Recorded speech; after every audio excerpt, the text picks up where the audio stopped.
Hey, what's up? Welcome back for another video, and if you're into Huck's World, bringing you the news that matters. And today, yes, people, this news, it matters. Listen, Samsung is all over the net with this new news about the foldable display. Now, we thought we was going to get it in 2019. Come to find out, the CEO of Samsung got interviewed by CNBC, and it was stated that Samsung is going to release the foldable display this year, not in 2019 as we expected, right? But you got to remember, we got the Galaxy S10 that's coming out next year too.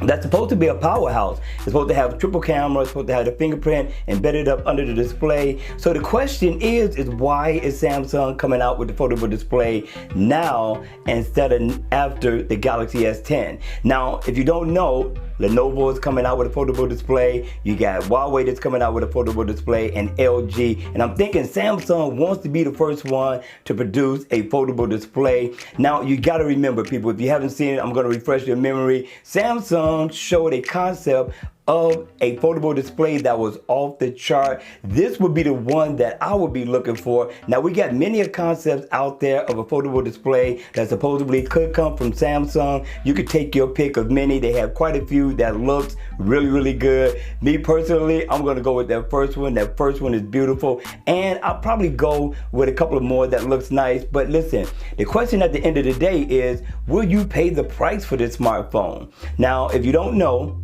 the price is going to be around $2,000. And the question is, at the end of the day, what would make this smartphone worth $2,000?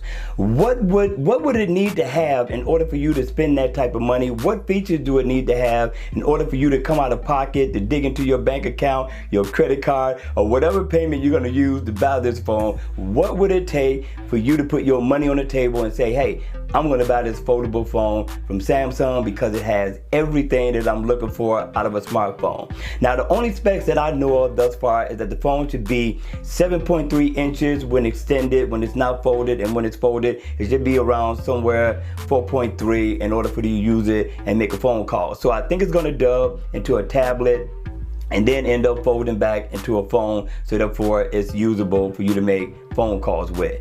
So that's it, people. At the end of the day, hit me in the comment section down below. Let me know what it would take for you to buy this smartphone, and will it be worth it? Because we got to find out what the specs are going to be. We don't even know that yet, and we don't even know how this smartphone is going to look.